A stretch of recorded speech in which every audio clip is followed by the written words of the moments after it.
오늘 우리에게 주시는 하나님의 말씀은 시편 103편 15절부터 끝절까지의 말씀입니다. 여러분과 제가 한 절씩 교독하겠습니다. 시편 103편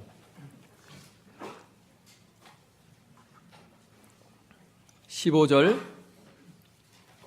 인생은 그 날이 풀과 같으며 그 영화가 들의 꽃과 같도다.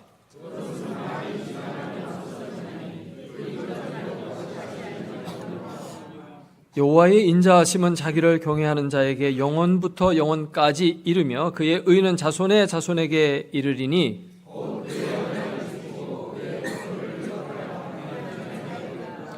여호와께서 그의 보좌를 하늘에 세우시고 그의 왕권으로 만유를 다스리시도다.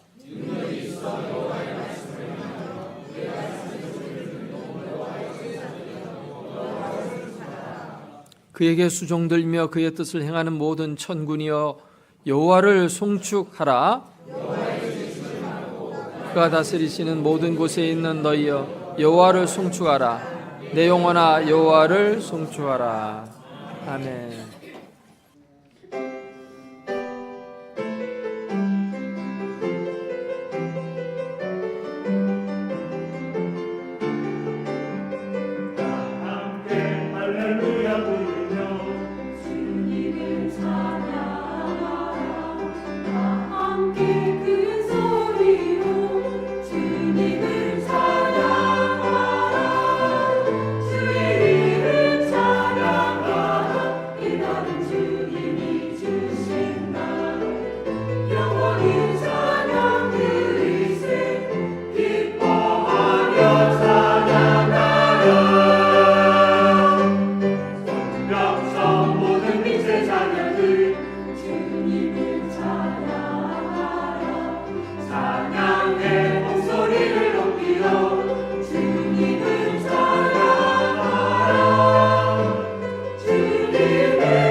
올해의 마지막 날, 마지막 주일입니다.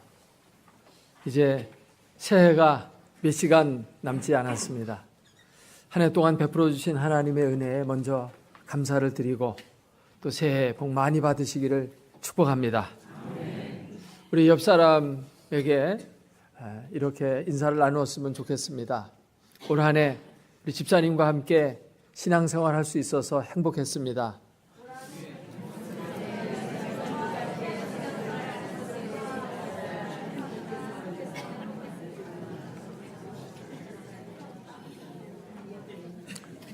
한 번 더 하겠습니다.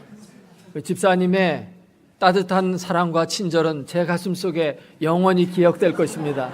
새해 복 많이 받으십시오.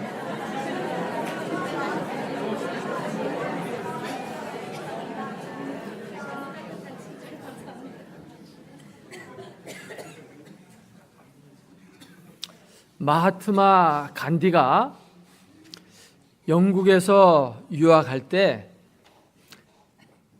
어떤 교수가 이 간디가 식민지에서 유학 온 학생이라고 무시하고 경멸을 했었습니다.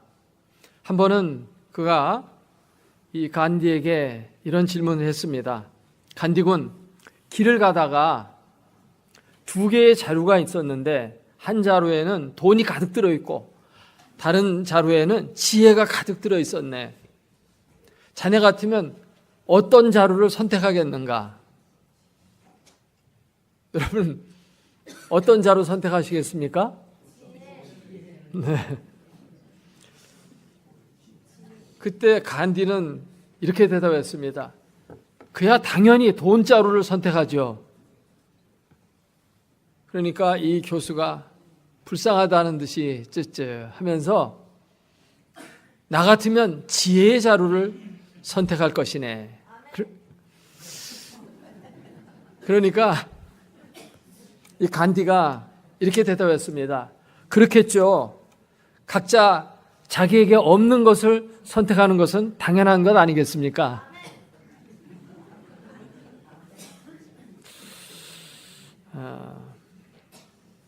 예수 그리스도는 우리의 지혜이십니다. 그 지혜가 있기 때문에 다른 지혜 구할 것 없고 돈 보따리 있으면 그거 챙기시기 바랍니다. 이미 지혜가 우리 안에 있으니까 다른 지혜 자꾸 구하러 다닐 필요가 없어요. 네.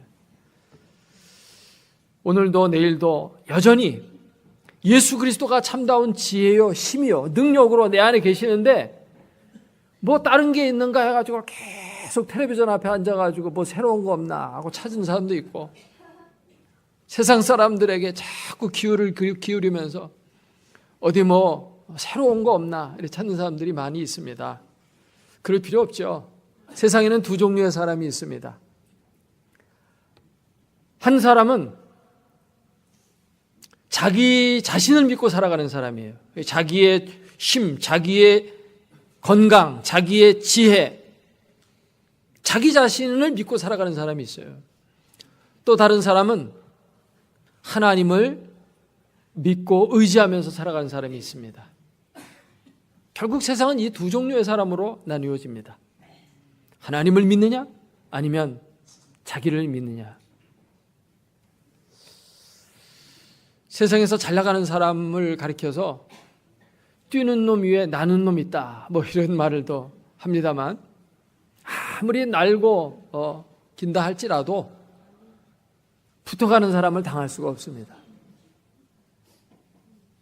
우리 포천에서 이곳까지 파리가 날아오려면 얼마나 시간이 많이 걸리겠어요? 얼마나 힘이 많이 들겠습니까? 고생이죠. 그런데 그 수양관에서 우리 교회원은 본고 안에 딱 붙어오면 편하게 이곳까지 빠른 시간에 안전하게 모셔다 드립니다.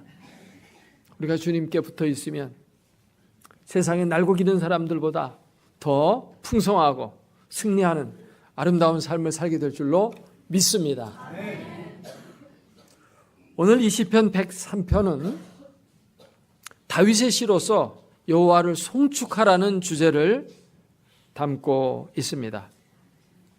여호와를 송축하라라는 말이 이 시편에 앞에 나오고 또 뒤에 대미를 장식하고 있어요. 앞에 3번 나오고 뒤에 4번 나옵니다. 도합 7번 나와요. 7번이라는 숫자는 완전 숫자로서 정말 우리의 삶이 하나님을 송축하는 것으로 가득 차야 될 것을 권면하는 말씀이라고 할 수 있습니다. 송축한다라는 말은 그냥 찬송한다는 의미가 아니고 그거를 훨씬 넘어서는 말이에요. 성경의 원어는 바라크라는 단어인데 이거는 하나님이 사람에게 축복할 때 주로 쓰는 표현입니다. 그래서 창세기 1장 28절에 하나님이 사람을 만드시고 복을 주시며 이르시되 너는 생육하고 번성하고 땅에 충만하고 복된 인생을 살라고 이렇게 말씀하셨을 때 바라크, 하나님이 우리를 바라크했죠. 근데 이걸 갖다가 하나님을 향해서 우리가 그렇게 바라크하라는 겁니다. 이것은 그러므로 하나님께 영광을 돌려라, 하나님을 기쁘시게 해드려라, 하나님을 송축해라, 하나님을 경배하라, 하나님을 높여드려라, 뭐 이런 다양한 의미를 가진 말로 우리가 이해할 수 있습니다. 우리가 왜 이렇게 하나님께 송축하는 삶을 살아야 할까요? 그것은 인생의 마땅한 본분이기 때문입니다. 그런데 오늘 본문에서는 특별히 하나님께서 우리에게 베푸신 놀라운 은택 때문이라고 말씀하고 있습니다. 2절 말씀을 보면 내 영혼아 여호와를 송축하며 그의 모든 은택을 잊지 말지어다. 하나님은 어떤 분이십니까? 우리에게 은택을 내리시는 분이십니다. 그렇기 때문에 그 하나님을 기뻐하고 그 하나님을 송축해야 마땅한 줄로 믿습니다. 4절 말씀에 보면 내 생명을 파멸해서 속량하시는 분이라고 말씀하고 있습니다. 세상에 그 누구가 우리의 생명을 파멸해서 구원할 수가 있습니까? 오직 하나님만이 우리를 속량하시고 영원한 생명을 가져다 주시는 분이십니다. 우리의 인생은 어떤 존재입니까? 오늘 읽은 말씀을 보면 15절에 인생은 그날이 풀과 같으며 그 영화가 들의 꽃과 같도다. 그것은 바람이 지나가면 없어지는 것처럼 그렇게 있던 자리도 알지 못할 정도로 쉽게 지나가 버리는 것이라고 말씀하고 있습니다. 나이가 많이 드신 분들은 이런 말에 쉽게 공감할 것입니다. 정말 우리의 인생이 덧없이 지나간다. 어떤 사람은 일장춘몽이라고도 말하고요. 우리의 인생이라는 것이 어떻게 보면 정말 부평초와 같이 잠깐 있다가 없어지는 그러한 너무도 허무한 인생일 수 있어요. 그런데 이러한 허무한 인생을 값지게 만들어주시고 영생을 주어서 의미 있게 하시고 복되게 만들어주시는 분은 우리 하나님이십니다. 14절 말씀에 보면 우리 인생을 먼지뿐이라고 이렇게 말하고 있어요. 이는 그가 우리의 체질을 아시며 우리가 단지 먼지뿐임을 기억하심이로다. 여러분 먼지 생각해 보세요. 아무 가치가 없잖아요. 먼지가. 세상에서 제일 쓸모없는 게 먼지예요. 어떻게 보면 우리 인생은 그럴 수 있어요. 하나님이 없다면, 영원한 생명이 없다면 먼지와 같이 잠시 있다가 사라지는 것이 인생입니다.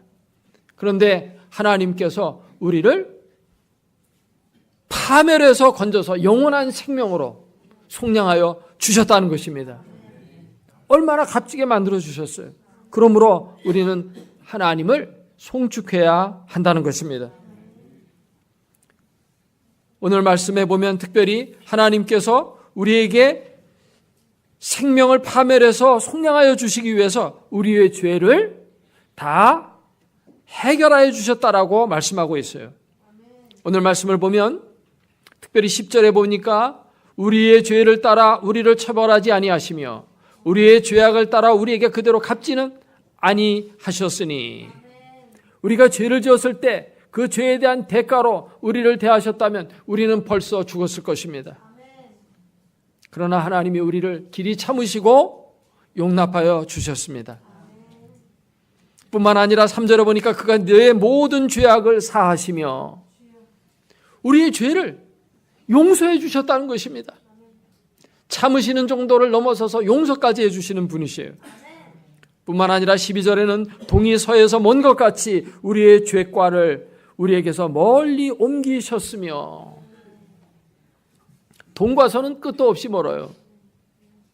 이걸 남과 북이라고 표현했다면 한계가 있는 거죠. 여러분, 북쪽으로 계속 올라가면 북극에 닿으면 더 이상 북쪽이 없어요. 그게 끝입니다.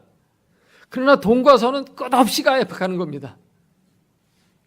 하나님이 우리의 죄과를 이렇게 멀리 옮기셨다는 것은 우리의 죄를 더 이상 기억지도 않으시고 그것을 온전히 우리에게서 분리시켜서 우리로 하여금 거룩하고 깨끗하게 만들어 주셨다는 말씀입니다. 예수 그리스도께서 십자가에 달리심으로 우리의 죄를 다 해결하여 주셨습니다. 하나님은 예수 그리스도의 보배로운 피로 우리를 사서 하나님의 자녀가 되게 하여 주셨어요. 예수 그리스도의 보배로운 피 대가, 그것으로 우리를 구속하셨다는 것은 결국 예수님 값어치로 우리를 사셨다는 거예요. 그래서 우리는 예수님짜리 인생이 된 것입니다. 한갓 티끌과도 같고 먼지와도 같고 바람과 같이 잠시 있다가 없어질 수밖에 없는 그런 정말 무가치한 인생에게 하나님의 은혜를 베풀어서 예수님과 같이 하나님의 독생자의 그 영광스러운 존재와도 같이 값지고 귀중하게 만들어 주셨기 때문에 우리는 하나님을 송축할 수밖에 없는 것입니다. 하나님은 우리에게 이외에도 얼마나 많은 은혜를 베풀어 주시는지 모릅니다. 오늘 말씀 3절에 보니까 그가 네 모든 병을 고치시며, 주님의 은혜가 여러분에게 항상 있어서 늘 건강하고 질병이 있을 때는 하나님의 고쳐주시는 은혜가 여러분에게 있기를 축복합니다. 또 5절에 보니까 하나님은 우리의 기도에 응답하여 주신다고 말씀하고 있습니다. 좋은 것으로 내 소원을 만족하게 하사. 여러분, 다 사람마다 소원이라는 것이 있습니다. 이제 새해를 맞이하면서 여러분 각자가 다 소원하는 바가 있을 겁니다. 그 소원하는 바를 하나님께서 좋은 것으로 만족하게 하여 주시기를 주의 이름으로 축복합니다. 뿐만 아니라 내 청춘을 독수리같이 새롭게 하시는도다. 여러분, 나이 드신 분들 제일 좋아하는 말이 무슨 말인지 아세요? 회춘이라는 말입니다. 회춘. 야, 저 사람 회춘했어. 젊어졌다는 겁니다. 청춘이 새로워졌다는 것입니다. 나이 많으신 분한테 그렇게 얘기해 보세요. 아, 젊어지셨습니다. 더 건강해 보입니다. 그럼 굉장히 기분 좋아요. 아, 또 한 해가 가니까 많이 사으셨네요. 이러면 아주 기분 나빠요. 하나님은 우리를 새롭게 하시는데 독수리와 같이, 독수리가 얼마나 힘이 셉니까? 독수리는 얼마나 높이 날아오릅니까? 이렇게 높이 날아오르는 건 젊은이의 특징이에요. 청운의 푸른 꿈을 품고 높이 날아오르는 게 젊은이들 아니에요? 그렇게 만들어 주신다는 것입니다. 이것은 정말 사람의 힘으로 되는 것이 아니고 하나님의 은혜로만 되어지는 겁니다. 그 대표적인 예가 모세입니다. 오늘 말씀 7절에 보니까 하나님께서 이러한 행위를 모세에게 알려주셨다고 했어요. 모세는 어떤 인생을 살았습니까? 그는 이집트 왕자로 40세가 될 때까지 왕궁에서 살았습니다. 그는 잘 나가는 사람이었습니다. 이집트의 모든 학문과 무예를 다 익힌 사람입니다. 그러나 그것 가지고 그는 자기 민족 한 사람도 구원하지 못하고 결국 초라한 도망자의 신세가 되어서 미디안 광야로 숨어들 수밖에 없었습니다. 그렇게 그곳에서 그는 나이가 80이 될 때까지, 할아버지가 될 때까지 그저 양이나 치고 살아가던 그러한 이름 없는 인생을 살았었습니다. 그랬던 그에게 하나님이 찾아오셔서 그의 청춘을 독수리와 같이 새롭게 하여 주셨습니다. 그는 430년 동안 애굽에서 종살이하던 200만 명 되는 자기 민족을 출애굽시키는 위대한 용도자가 되었습니다. 홍해를 가르고 엑소도스의 대장정의 서사시를 써나갔던 이러한 인물은 사실 인류 역사에 모세 이외에는 찾아볼 수가 없어요. 얼마나 멋진 인생을 살았습니까? 하나님이 자신의 능력을 이렇게 모세에게도 알려주셨고 이스라엘 백성들에게도 알려주셨고 여러분에게도 알려주시는 이유가 무엇입니까? 여러분도 그런 인생을 살 수 있다는 것입니다. 하나님 안에서 그와 같은 인생을 하나님은 살기를 원하십니다.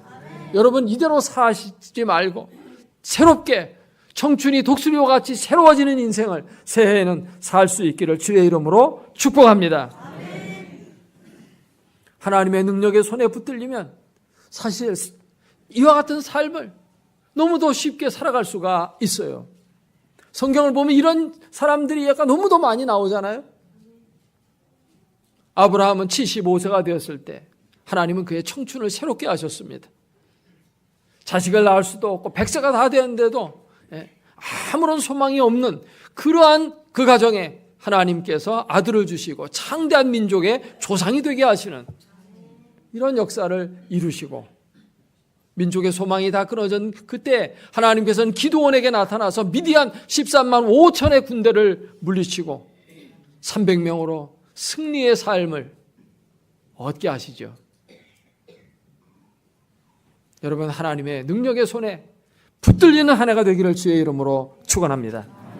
하나님께 붙들리는 인생은 어떤 사람입니까? 어떤 자들에게 이와 같은 축복을 주십니까? 18절 말씀 우리 같이 한번 읽어보도록 하겠습니다. 18절 읽습니다. 곧 그의 언약을 지키고 그의 법도를 기억하여 행하는 자에게로다. 아멘. 하나님의 말씀을 붙들고 그 말씀에 순종하면서 살아가는 사람, 이런 자에게라는 것입니다.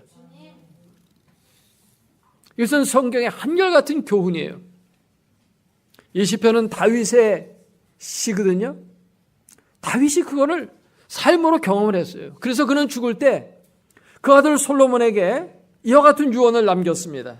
열왕기상 2장 1절 이하에 보면 다윗이 죽을 날이 임박함에 그 아들 솔로몬에게 명령하여 이르되, 그냥 유언 정도가 아니고 명령이에요. 내가 이제 세상 모든 사람이 가는 길로 가게 되었으니 너는 힘써 대장부가 되고 네 하나님 여호와의 명령을 지켜 그 길로 행하여 그 법률과 계명과 율례와 증거를 모세의 율법에 기록된 대로 지키라. 그리하면 내가 무엇을 하든지 어디로 가든지 형통할지라. 모세가 세상을 떠나고 난 다음에 여호수아가 그 영도자의 뒤를 이었습니다. 너무 두려웠어요. 그 많은 백성을 이끌고 가나안 땅에 들어간다는 것은 정말 너무도 힘든 일이었습니다. 가나안 땅은 거인들이 살고 있었고 난공불락의 성벽으로 둘러싸여져 있었습니다. 이거 어떻게 해야 될까? 이 백성을 어디로 인도할까? 과연 내가 저들을 이끌고 가나안 땅에 들어갈 수 있을까라고 하는 두려움에 쌓여 있을 때 하나님께서 모세에게 주신 말씀이 이러합니다. 여호수아 1장 7절에 8절 보니까 오직 강하고 극히 담대하여 나의 종 모세가 너에게 명령한 그 명령을 다 지켜 행하고 우로나 좌로나 치우치지 말라. 그리하면 어디로 가든지 형통하리니 이 율법책을 내 입에서 떠나지 말게 하며 주야로 그것을 묵상하여 그 안에 기록된 대로 다 지켜 행하라. 그리하면 네 길이 평탄하게 될 것이라. 네가 형통하리라. 하나님을 경외하고 하나님의 말씀을 듣고 순종하면서 나아가는 자에게는 이와 같은 삶의 축복이 약속되어져 있습니다. 우리는 천사 그러면 참 천사는 착하다 이렇게만 많이 생각해요. 그래서 누가 참 착하게 살면 참 천사처럼 착하다 이렇게 말을 하는데, 천사의 특징은 착하게 사는 게 아닙니다. 천사의 특징은 하나님의 말씀을 듣고 순종하면서 사는 게 특징이에요. 오늘 본문에 그게 기록이 되어 있습니다. 20절 말씀 같이 읽어봅니다. 능력이 있어 여호와의 말씀을 행하며 그의 말씀의 소리를 듣는 여호와의 천사들이여 여호와를 송축하라. 천사들이 뭐 한다고요? 능력이 있어서 하나님의 말씀을 행한다는 것입니다. 그리고 그 말씀의 소리를 듣는다는 것입니다.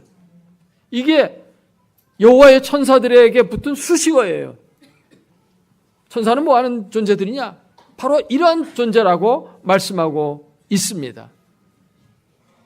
하늘의 천사처럼 여러분 사시기를 주의 이름으로 축원합니다. 그러면 하늘의 천사와 같이 영광스럽고 아름다운 인생이 여러분의 삶에 아름답게 펼쳐질 줄로 믿습니다. 여러분, 인생의 최고의 날은 아직 오지 않았습니다. 새해는 여러분 인생 최고의 날이 되기를 주의 이름으로 축복합니다. 옆 사람을 축복하시기 바랍니다. 새해는 집사님의 인생 최고의 해가 되기를 축복합니다.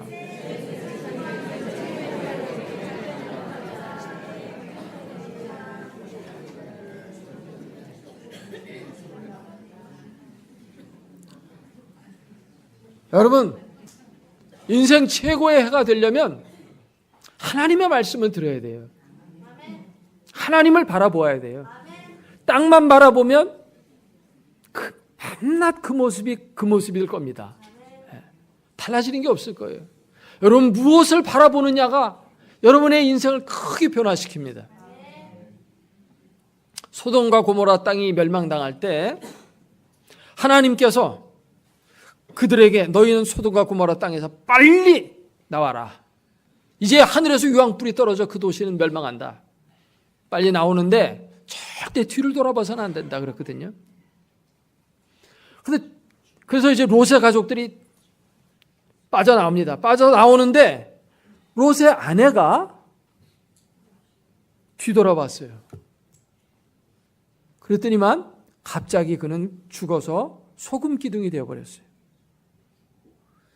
이것이 우리에게 주시는 교훈이 뭘까요? 따라서 합시다. 바라보는 것이 그만큼 중요하다. 여러분, 무엇을 바라보느냐가 여러분의 인생을 크게 좌우합니다. 하늘을 바라보는 인생은 하늘과 같은 인생을 살아요. 땅을 바라보는 사람은 땅에 속한 미천한 삶을 살 수밖에 없다는 것입니다. 죄악의 도상 소돔과 고모라, 음란하고 타락된 그 도시, 왜 자꾸 거기에 바라보느냐 이겁니다. 그거 바라보면 그 도시와 같이 도시와 함께 멸망할 수밖에 없다는 것입니다. 오늘도 내일도 열심히 텔레비전 보면서 바라보는 사람이 있어요. 주님을 바라보시기 바랍니다. 그냥 맨 그 텔레비전 보면, 텔레비전에 드라마 보면요, 다른 걸로 이렇게 드라마를 만들면 재미가 없어서 그런지 꼭 불륜이 나와요. 꼭 남 뒤통수 치는 거 나와요. 그게 재밌거든. 그러니까 그런 걸 자꾸만 바라보면 인생이 그렇게 되는 거예요. 음란한 사람 자꾸 바라보면 음란한 인생이 되는 거예요.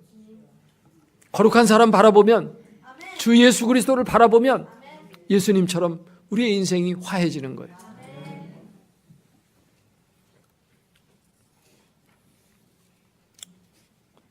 미국에 메인이라는 작은 도시가 있었습니다.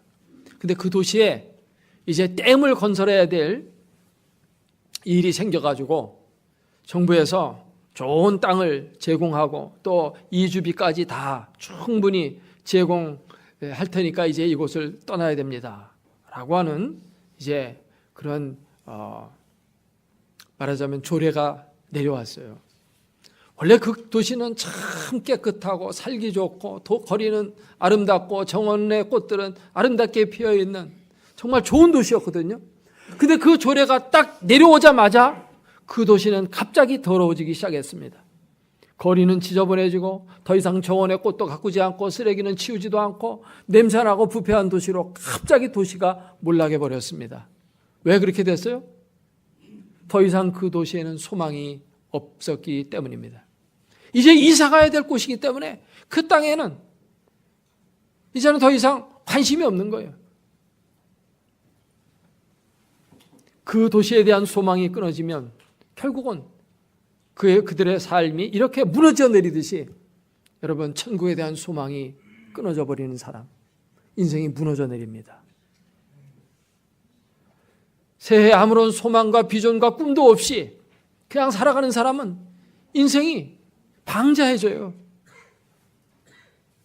잠언 29장 18절 말씀해 보니까 묵시가 없으면 백성이 방자히 행하거니와 율법을 지키는 자는 복이 있느니라. 하나님의 말씀을 붙드십시오. 비전이라는 것이 무엇입니까?